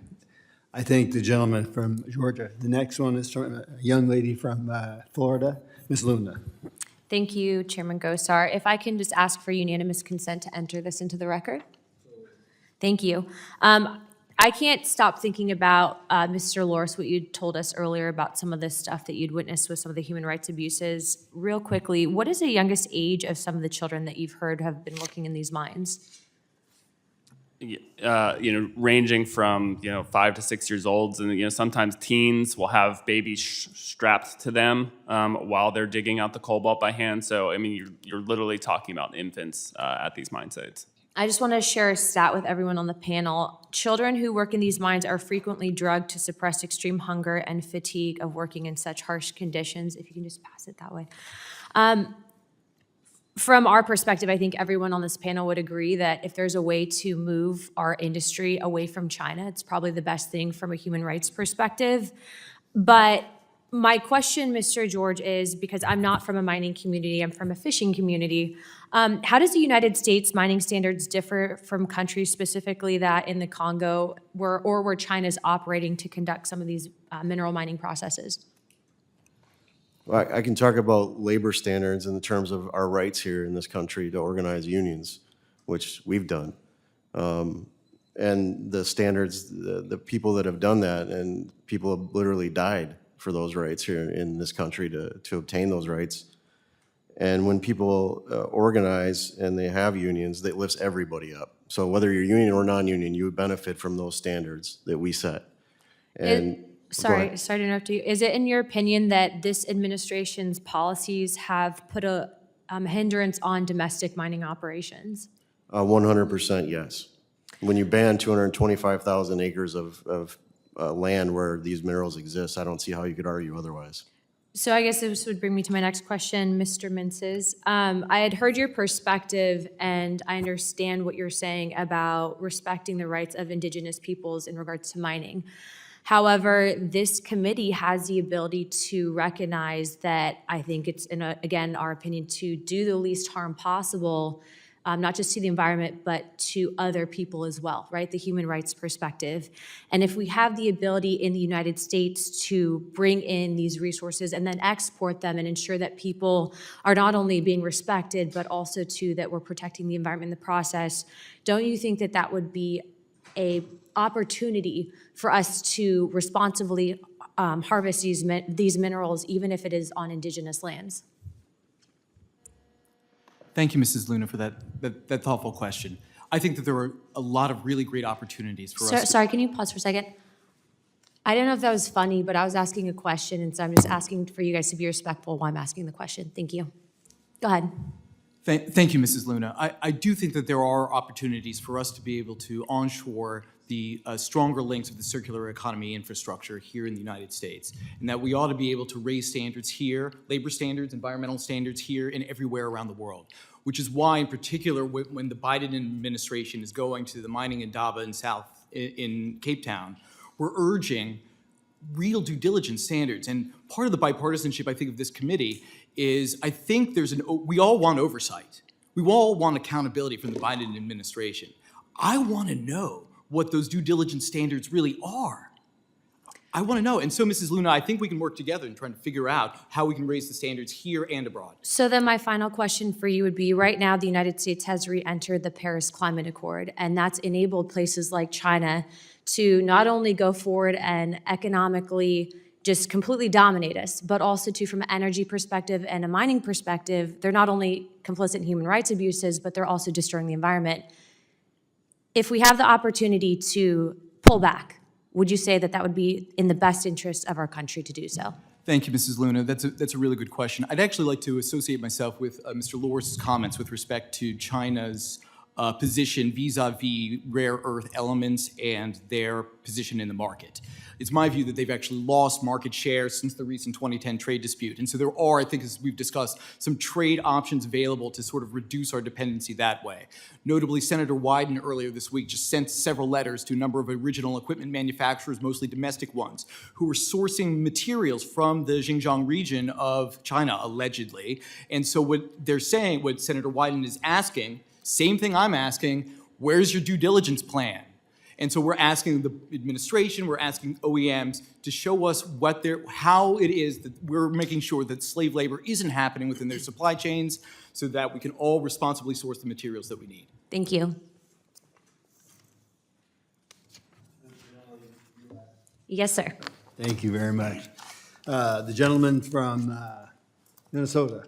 Mr. Stauber. Thank you, Mr. Chair. And, Mr. Chair, I ask unanimous consent to enter into the record an E&E News article titled "Biden Administration Looks to Overseas Mining for EV and Renewable Needs," and it was dated January 23rd of 23.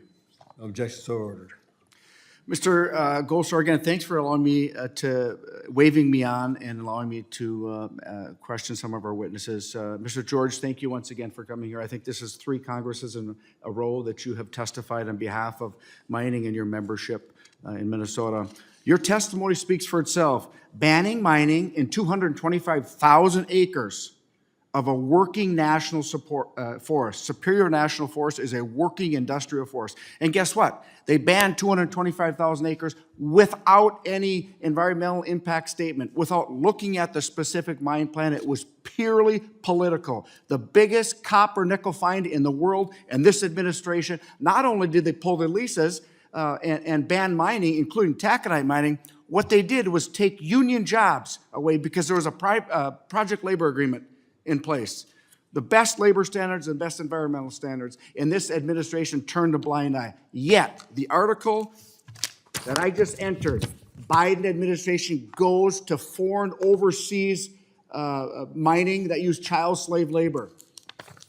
It's unacceptable and immoral that this administration is using child slave labor to mine the critical minerals to get to the green economy. Meanwhile, many anti-mining lawmakers and advocates look down on union jobs building our mines, saying they're not lifetime employment. They are lifetime employment. They're multi-generational jobs with project labor agreements. Mr. George, can you explain real quick the importance of these jobs and the project labor agreements, the union membership, and what it does for our communities? Thank you, Congressman. I'm happy to. These jobs are dignity. These jobs are respect. These jobs allow people to raise families. These jobs, those mining jobs in northern Minnesota are the only reason people are there. And they spin off every industry is related to the mines, as was pointed out earlier. So these jobs they could not be more important. And they're that quality because, you know, the standard of living and the labor standards in our area have been raised by unions like mine. Mining is our past, our present, and our future. This administration banned mining in northern Minnesota to include taconite mining. The union members, they have children, they go to our hospitals, they go to our grocery stores, they recreate up there, and simply unacceptable. Mr. Goetz, it's great to see you again, and thank you for joining us today. And I appreciate you mentioning China's already enormous and growing percentage of global steel. As you know, we have been mining iron for steel making in my district for over 135 years. And as Mr. George says, we have the cleanest water in the state of Minnesota in the heart of our mining region. The mineral withdrawal we discussed earlier includes a ban on taconite in the 225,000 acres of the Superior National Forest, which is an industrial working forest. As the United States loses its steel supply to China, how damaging would it be to take known and possible taconite reserves offline to our production? Thank you for the question. While we recycle a lot of steel, it always gets degraded. Copper is a bad element. And so we always need a certain amount of virgin material coming from our iron ore mines. Therefore, if you want the lightweight steels that are needed for cars, for tank armor, those types of things, we need to have mining capabilities in the United States to produce that. And of course, your state produces most of our mine from taconite mines. 80% of it. Yep. Thank you. Mr. Loris, thank you for joining us in the last 30 seconds. I introduced the Permit for Mining Needs Act, which provides needed updates to our broken permitting process. It's supported by the National Association of Building Trades Unions, energy groups, mining trades, and more. Can you please discuss quickly how permitting reform and the provisions to improve mining permitting in my bill will actually lead to lower emissions in the long run? Yeah, you know, as several members and witnesses have mentioned, if we're not doing the permitting and processing and extraction here in the United States and other developed countries, it's going to happen elsewhere, especially with a lot of policies, government-induced demand that's going to increase the demand for these minerals, and therefore the prices are going to increase, and that's only going to increase supplies in other parts of the world. So if we don't do it here, where those emission standards are the most stringent, emissions worldwide are going to be likely higher. Thank you. Mr. Chair, I yield back, and again, thank you for Thank waiting. you, gentlemen. I'm going to recognize myself. Mr. George, I want to come back to you. Trust is a series of promises kept. And so I would look at that when we make agreements in regards to national forests or multiple use of public lands, that you're forming an internal treaty. Now, on the forest we're talking about, the national forest, there's something very unusual about this agreement because it actually had a buffer system enclosed, right? Not an expert on the you're talking about the boundary waters and? Absolutely. Yep. Yeah, there was when the boundary waters were created, and I'm not an expert in that policy, but my understanding is, and we've all come to understand that mining was an activity that was supposed to happen Right. in the region. There was areas set aside for the logging Correct. and for mining. Correct. And so, we have to start looking at this. And Dr. Moats actually brought one of my other points. You just can't recycle. You have to add virgin material into almost all this stuff. Mr. Mintz, have we started really any of the recycling for the solar cells right now? Thank you, Mr. Gosar. Thank you for that question. Yes, recycling recycling of the solar products is fairly robust, and it's a growing industry. And in fact, the truth is that with respect to the solar industry, I don't think we'll need to do much mining to source the minerals we need for the solar technologies.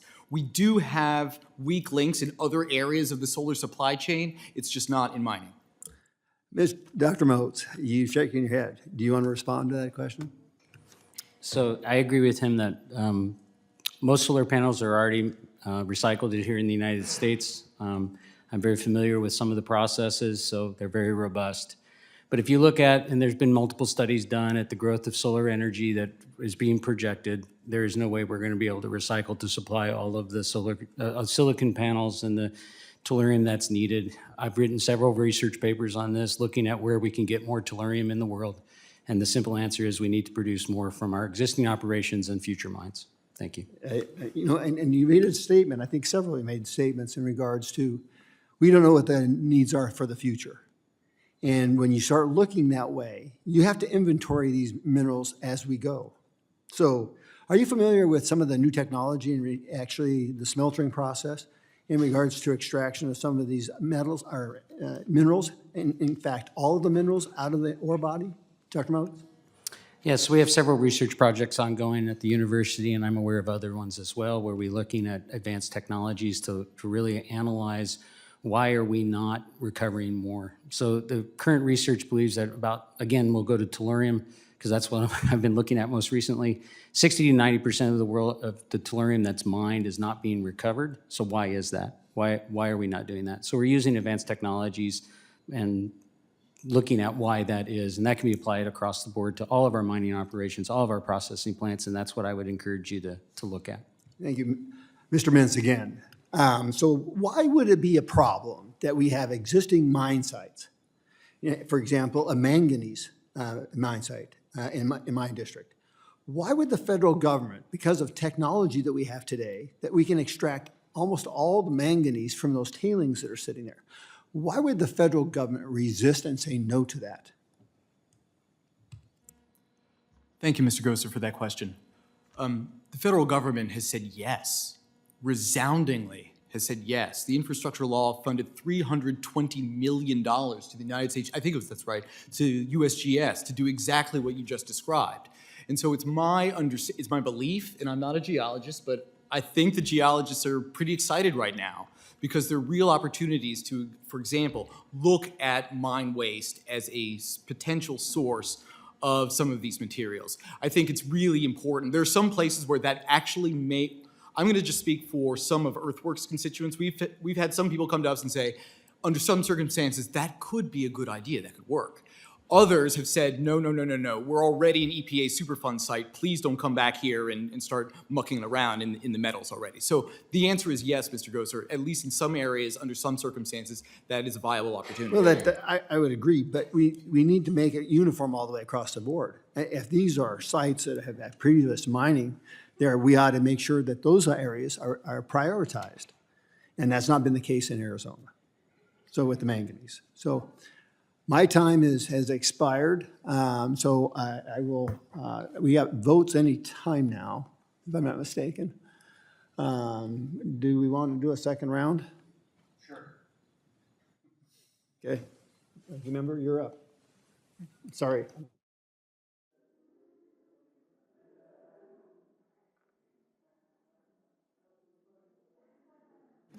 Oh, no, I just. Well, thank you, Mr. Chairman. I appreciate it, and try not to talk with my mouth full, so I apologize. But I do want to just take this opportunity as we're closing out this hearing to just revisit some of the discussion today. And, you know, I really want to frame this conversation around the urgency of this issue. I think some of that got lost in the details today. This is not only a national security emergency for the United States, this is about making sure that we can make good on our responsibility to ensure that we are not passing a global tipping point in climate change over the next decade. If we do not address these supply chain issues, we will not be able to implement the technologies and changes to our energy systems that will enable us to cut carbon emissions so that we can hit our carbon emission standards to prevent catastrophic climate change. So this is an urgent issue. It's a national security issue. It's an economic issue for the United States, and it's a global issue. But in the pursuit of addressing these global and national security issues, we cannot return to this. We cannot mine and permit our way to a solution. I think as we've heard here today, and I don't think anyone in this room, obviously those of us who serve on this committee care deeply about nature, the environment, the outdoors. I don't think anyone in this room wants to return to the past where corporations went into communities, made mining claims, and then strip mined them. I bet we have a lot of outdoors people here, a lot of fishermen, a lot of people who are hikers and spend time outside. Can you imagine? What I am hearing in this hearing, and I think oftentimes the false equivalency that gets put forward, is the idea that if we just gutted our environmental laws, if we just took away the Clean Water Act, if we just took away the Clean Air Act, if we just got rid of NEPA, we could just open up all these mines and solve this problem. Well, first of all, that's not true. It's not going to solve the problem.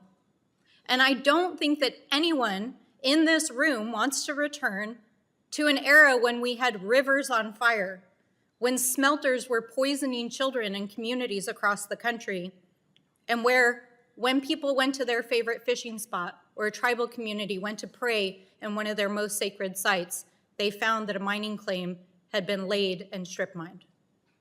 I don't think anyone wants to return to that era. And certainly, I don't think American workers want to return to that era. So what we need to do is really take an approach that is smart, that is science-based, that is a human rights-based approach that really addresses this issue from all aspects. Of course, we have to address the international security and trade issues. Of course, we have to address the human rights abuses that are happening from the sourcing of some of these minerals. And I want to be clear, this is a mine with cobalt. We're talking about dozens of different minerals across the world. There are mines that are doing responsible sourcing that do have good labor practices. But what we need is to make sure that we have a multi-pronged approach that addresses these issues. Finally, I just want to say that this body has already taken significant action to help address these issues. This last Congress, we passed a bipartisan infrastructure law. It makes some of the largest investments in infrastructure in the history of our country in certain sectors, particularly in natural resources, and it includes a number of provisions that will help to build out a sustainable supply chain for our critical minerals. We also passed the Inflation Reduction Act in August, and while we did not have bipartisan support for that bill here in the House, what I can tell you is that it is the largest single investment in climate action, not only in the history of the United States, but the history of the world. And it sets us on a path not only to clean energy for the United States, but energy dependence and the ability to address the catastrophic change that will happen from global climate change. The future of our country, of our communities, and of our children depends on bipartisan action on this issue. And Mr. Chairman, I deeply appreciate your bipartisanship this morning and truly look forward to working with my colleagues across the aisle because the urgency of this issue demands that we do. Thank you, Mr. Chairman, and I yield back. Just take the liberty of making one comment. So if we're really worried about climate change, we ought to be looking at bringing the smelting process back to the United States. Think about this. This is heavy material. It's being transported out, transported back. That's an unnecessary type of a process. So we need to start looking differently. And that's what Einstein said. Don't think more, think differently. And I think we can make this all work. Gentleman from Montana is recognized for 5 minutes. Thank you, Mr. Chair. You know, we have been hearing a lot of discussions about the mining law of 1872, and that is the only thing that groups act like that we are relying upon in order to authorize, permit, and open a mining facility. And I just really, really think that premise needs to be clarified here. There's an awful lot of additional regulation, and the problem is that this body has allowed those regulations to be drafted and created by outside agencies, thereby granting them the ability to impose those just like they are the rule of law, where we are supposed to be the lawmakers.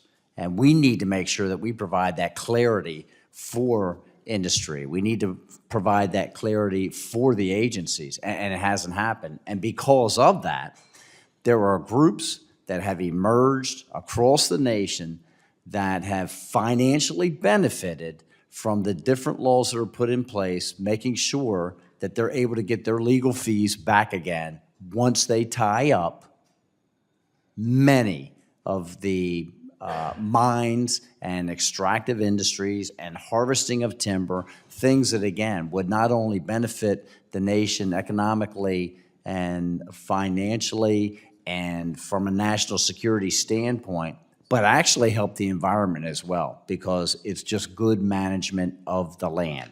So, Mr. Moats, I would like to ask you, it's clear that we don't rely just upon the mining laws of 1872. Could you tell me just a few of the things that an organization would have to go through and the permitting that they would have to achieve in order to open up one of these facilities? Thank you for the question. I'm not sure that I'm not a mining engineer, and I'm not sure that I know the depth of the knowledge that I'd like to have to answer your question. I do know that the 1872 law is one of the laws. There was, again, laws in 1970 and a revision in 1977 and another one in the 1990s. And then every state and every local community can have their own laws. I think before the House, the National Mining Committee or National Mining Association brought before you, and it's in your minutes from our last Congress, where they brought forth the poster that they made to permit a mine in the state of Nevada. And it started over there and it went all the way around the room. And so it's quite extensive. And there are now mines in Minnesota and Arizona that have been trying to be permitted for 13 to 15 years. And I would just echo what has already been said by my fellow witness, which is I don't think we're asking to get away and gut existing laws. I think the mining industry and the processing industry just wants certainty. If you look at the Australians and the Canadians, they have a 2-3 year permitting turnaround. You can make business decisions. Right now, with the uncertainty, open-endedness of whether or not who's the administration is in charge and whether or not things will be, licenses will be pulled and so forth. It's the uncertainty. I can give you numerous examples over my career where people have brought in, we could have a copper smelter in Texas right now, except for that a company from, we'll say, an Asian country, not an allied Asian country, was going to put one in Japan.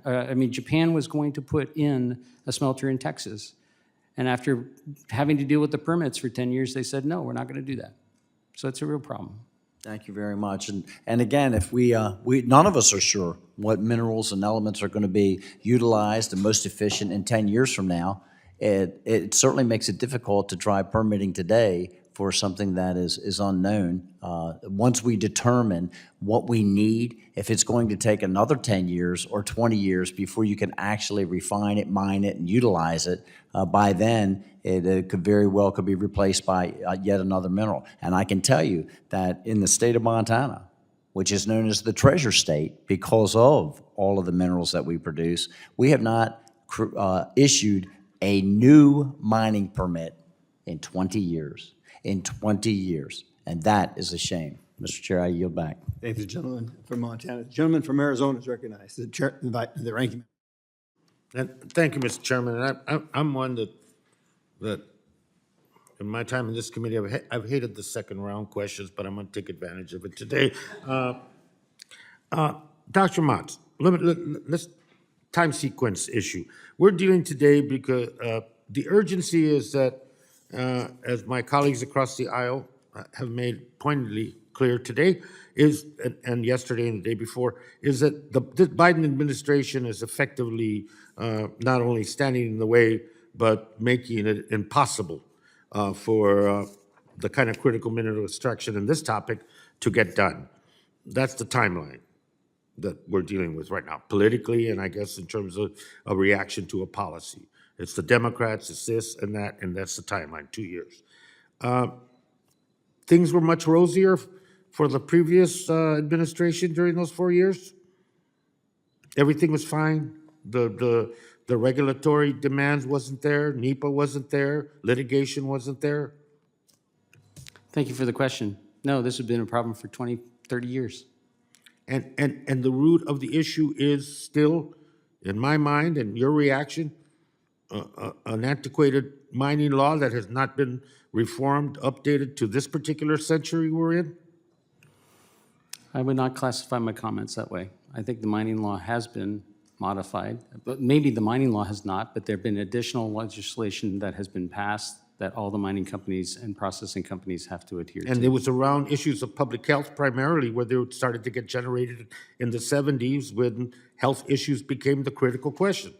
So that's the root of why this discussion is going on. The practices and abuses of the past and that legacy is not something that people want to repeat. The processes that are being put in place and being talked about now are, in terms of permitting reform, is to begin to eliminate some of those protections. And as the ranking member said, the complexity of this issue doesn't mean that you leave something behind that was put in place in order to protect public health and communities. I think this question is not simplistic, and this question is not going to be solved by just talking about permitting reform and the poor mining companies. The other question I would like to ask Mr. Mintz is ownership. I mean, this isn't the guy that got the grub stack putting things on his burro and going up the mountain to look for gold and silver, 1872 kind of style. We are talking about multinational, foreign-owned companies across the whole area. One of the things I've been promoting, if we're serious about, is that those mining companies that have those horrendous human, environmental, and labor abuses and are doing businesses in other parts of the world, wouldn't it be prudent for the United States to ban them from doing business on our public lands and waters as a consequence to those practices, as a deterrent to those practices, as an incentive to stop those practices? Forgive me, Mr. Grijalva, you mean to mine, go ahead. We keep talking about it as an American issue, and it is. but the ownership and the exportation of most of these minerals is foreign, including Chinese. Even some of the mines in Arizona have a percentage of which are Chinese-owned. So, should they be banned? Because, you know, they are the bad guys. Thank you, Mr. Grijalva. You illustrate a really important point about the way the 1872 mining law functions. And I'm going to defer to you and to your colleagues who serve on armed services to make decisions about what is in our national security.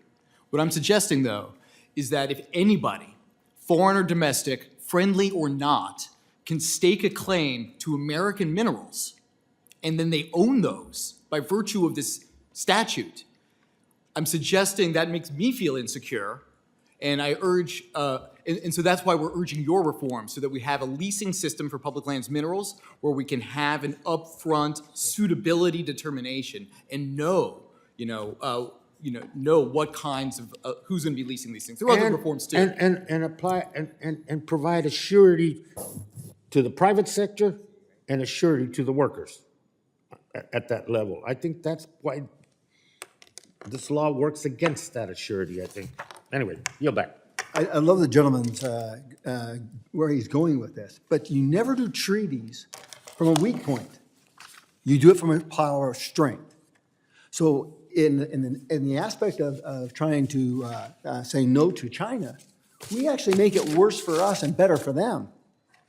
Look what we did with Russia, with oil. We said we were barring them. Oil shot up, they had more profits. They had more tanks, they had more things to buy with that money.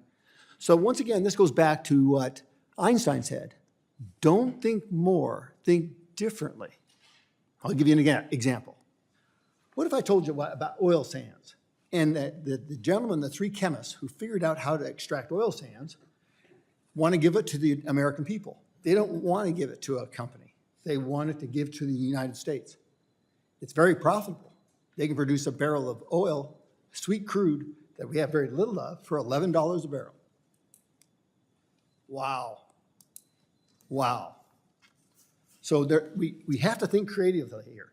And we can't pick one aspect.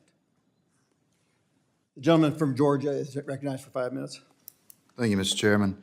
You know, before I get into some other comments, Mr. Moats, or Dr. Moats, sorry, I think your comment on 20 to 30 years is exactly why I'm here today. We're sick and tired of the agencies in this federal government regulating and pushing people out of business. It's one of the reasons we have an oversight in every committee that we've got up here. They act like they're a fourth branch of government and they need to be brought under control. So I appreciate your comment. As far as the chairman was talking about solar panels, as someone that's in the transportation industry, you may not realize this, but we utilize solar panels, and today we can't hardly get them because there's such a back order on them. So they are being utilized more and more, and we really don't know what the potential for solar panels are. So, you know, that just another added example of how we need to be mining instead of just recycling.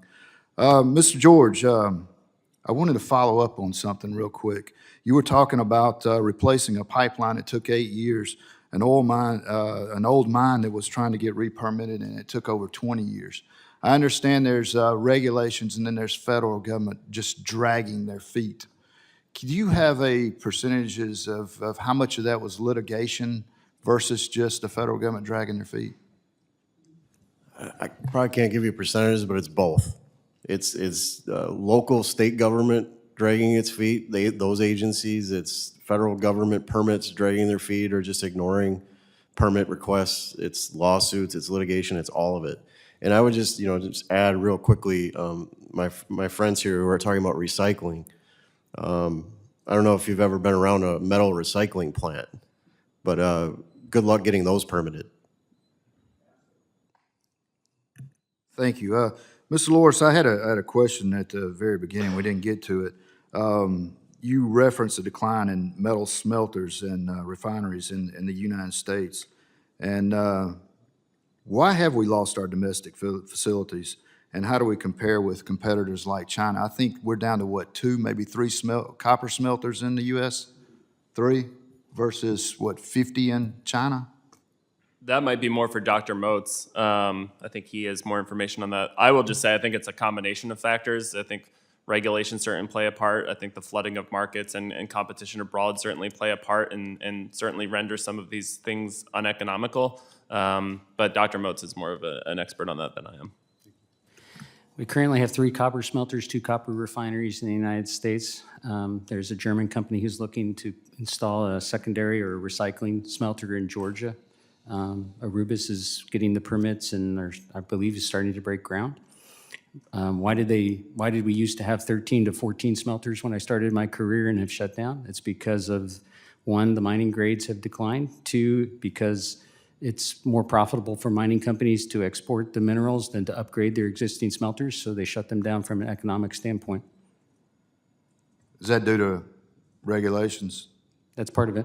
I mean, they have to adhere to the Clean Air Act and the Clean Water Act and all the other acts and all the local things. And so they made an economic decision that it was more profitable to ship the minerals elsewhere. It's not just copper, it's lead, it's zinc, it's many. Thank you. Thank you, Mr. Chairman. I'll yield back. Minnesota is recognized. Thank you, Mr. Chair. I just want to reiterate some comments from Chairman Westerman, and this is to our ranking member. We have to reform our permitting process in order for us to mine, bring processing and manufacturing back to our country. That is a great start. That is going to help secure our strategic national security. I have a question for Mr. Moats, and the question is this.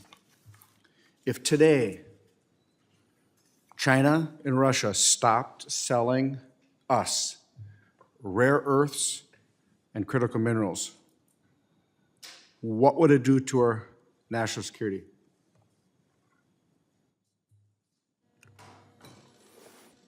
It would be devastating. I mean, we can't survive, not just us, but the entire world is dependent on China specifically. But the Russians produce some nickel and some platinum group metals, so that we're also dependent on there. It's a interconnected world economy, and if you take off China specifically, because they produce 40 to 50 to 80 to 90% of each of these things, it would be devastating. I just want everyone to understand his answer to my question. If today the communist country of China and Russia stopped selling us their rare earths and critical minerals, his response, it would be devastating to the United States. How can we allow that to happen?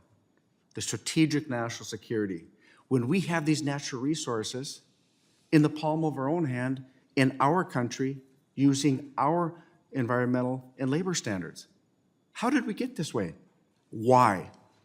And then I entered into the record the E&E News article where this administration goes to foreign nations to process these. Give me a break. I want to just reiterate something that was the question on my friend from Georgia asked. The Boundary Waters Canoe Area Wilderness was incorporated in 1978. The Democrat member of Congress who sat in this position, James Oberstar from Minnesota, did not support that. He did not support the wilderness taking that offline. But the fact of the matter is, the wilderness was made, and then a buffer zone around the wilderness was put forth.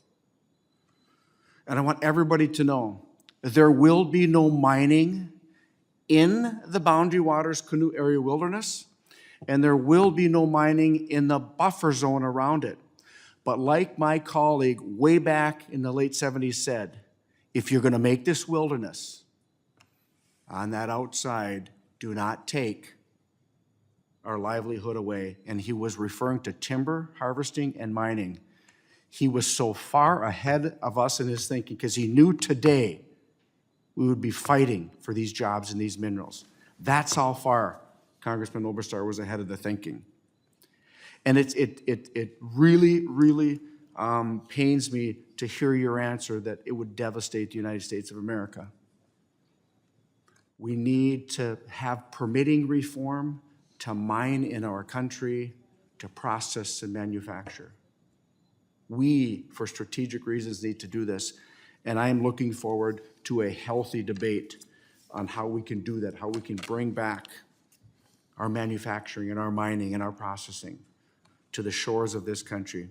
You know, if we didn't learn anything from COVID, shame on us. Shame on us.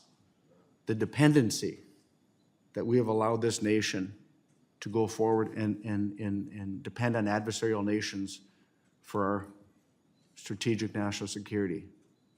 We can't allow that. We have to change course today. And I yield back. I thank the gentleman. I'm going to recognize myself, and then I'm going to prepare the witnesses. One of the things I've always done in the past is ask you, after I'm done with questions, what was the one question you wanted to have asked? What is its answers, but it was never asked, okay? So I thank the gentleman from Minnesota. I want to enter into a colloquy with him if you stay behind. Are mining and enjoying the wilderness and the environment mutually exclusive? We can do both. We've proved we can do both because we've been mining for 135 years in northern Minnesota, and northern Minnesota is a great recreational area to live, work, raise a family, and make a good wage. I also would ask him, who is more stringent on things in our backyard, the federal government or the people of the towns, counties, and cities of Minnesota? The towns, counties, and cities have their pulse on these issues, and as Mr. George said, they support mining on the Iron Range. Do they also believe in the same principle that I brought up of Einstein? They think differently, not more, right? Particularly within the repurposing of the taconite mines. That's correct. Great fishing there, right?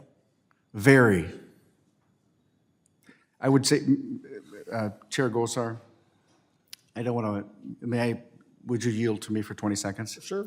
You came up to northern Minnesota several years ago with my predecessor in the Western Caucasus. The same issues that we were dealing with back then, the same two major mines. It's been how many, 7, 8 years ago. And the permitting for one of the mines is in its 20th year and another going into its 10th year. And the biggest copper nickel find in the world. 95% of the nickel, 88% of the cobalt, over a third of the copper, and other platinum group metals are sitting in a beautiful reserve in northern Minnesota. So I'm going to take it from there. Dr. Moats, I would actually, there was comments made today in regards to the permitting process. Part of the problem that I have found, and I'm the one responsible to getting the resolution copper through Congress, but we still haven't mined a darn thing, is the bureaucracy. The bureaucracy, you have people inserted that believe that they're there to stop something. That's not what I understand. My understanding is they're here to facilitate the implementation of the laws that Congress passes. Are you in agreement with that? Having done my degree at University of Arizona, bear down. I've listened to Rio Tinto talk a lot about the Resolution Copper project over the years. And of course, they're very politically sensitive and don't really say anything. But it seems very clear that when they make a step forward, it's 2 steps back for many years. And we're now over 13, 15 years trying to permit that. And I know there's lots of problems with that. There's tribal lands, there's deep mines, there's lots of issues related to that. And so I think, again, what my colleague next to me said, I think the mining companies are just looking for clarity on, there's a fixed time, and if we don't make it through, then we don't make it through. So we can make an investment somewhere else, opposed to just the uncertainty of if we'll ever be allowed to do this. So I also want to set the record straight. So royalties, there are royalties that are paid for this, right? They just go to the state. Yes, there are royalties. Yeah, that's what I thought. So I agree with the certainty. And one of the things that I have been very poignant with Resolution Copper is trust is a series of promises kept. Everything you do, go for transparency and go above the grade. So they have done more than their fair share. They've invested over $1 billion to reclaim the mine that was there before. $1 billion. No one talks about that. None, not whatsoever. So now I'm going to go to Mr. Loris. And what was the question you wanted asked? What wasn't asked, and what's its answer? Just quickly, one I think is just a lot of these conversations are about trade-offs, and those trade-offs can be very difficult conversations from an environmental standpoint. Some people might like an unobstructed river. Some people might like a dammed up river because it provides clean electricity. And so having those conversations about environmental trade-offs is often complicated, and we should acknowledge those complications. I would also add that, we've talked a lot about community engagement and respecting the rights of tribes, which I think is critically important for any process moving forward. I think we also need to be cognizant of when tribes are supportive of these projects. The Thacker Pass mine in Nevada, the McDermott tribe is supportive of that. Indigenous groups have been supportive of oil and gas development in Alaska, so I think it cuts both ways. Thank you. Dr. Moats? Thank you. I feel like I've been asked a lot of questions. I think the question that I would like to have been asked is, why don't we do rare earths in the United States? And the short answer is, we know where they are, we know how to get them, we know how to make the metal, so why aren't we? And that resides to many of the questions that we have here is, whenever we're doing this, we will always produce waste. And that waste that comes out of rare earths is radioactive. It's the thorium, it's the elephant in the room.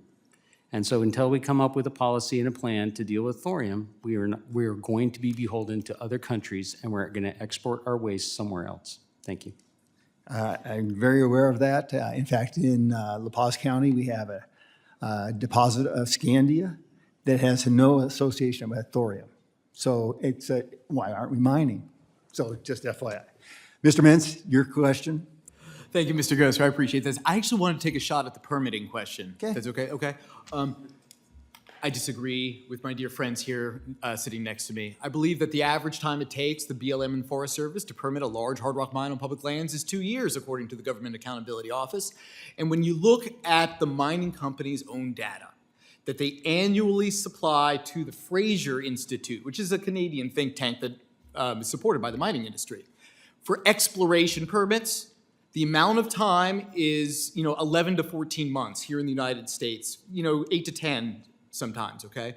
And just quickly noting that, as we discussed under the 1872 mining law, if you explore, you discover the valuable minerals, that's kind of the ball game.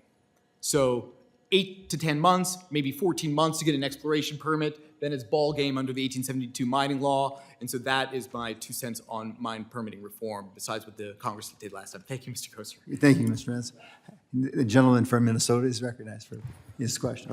Mr. Chairman, you touched on this briefly, the question that I was hoping would be asked was, what are the people, and I touched on it briefly too, what are the people that live where the resources are think? They want to mine the resources, is the answer to that question. And why don't we trust them? Because they want to mine them responsibly. It's their backyard. They're the ones that are going to hold the mining companies accountable to labor standards, to environmental standards. They're never going to support a mine that would not follow those. I wouldn't. Why aren't we allowed to do what we know we can do, and why doesn't anybody trust the people that live in these areas is the question that I have. That's a great question. And one of the things that I will tell you, and particularly on the way that Arizona was admitted into the country, they were forced to take the federal doctrine, but they were actually guaranteed the multiple use doctrine aspects of public lands for the maximum to be shared. So in that aspect, it implies contract. And in that contract, it's not the federal government as last resort, it's the state. So we gotta start looking at this creatively. The federal government has been given way too much power. That was the exercise that happened earlier this year. We had made a speaker much too powerful. It wasn't the person, it was the position. And the correcting aspect is the 10th Amendment. Folks, it's been a great meeting, great conversation. And with that, I adjourn this meeting.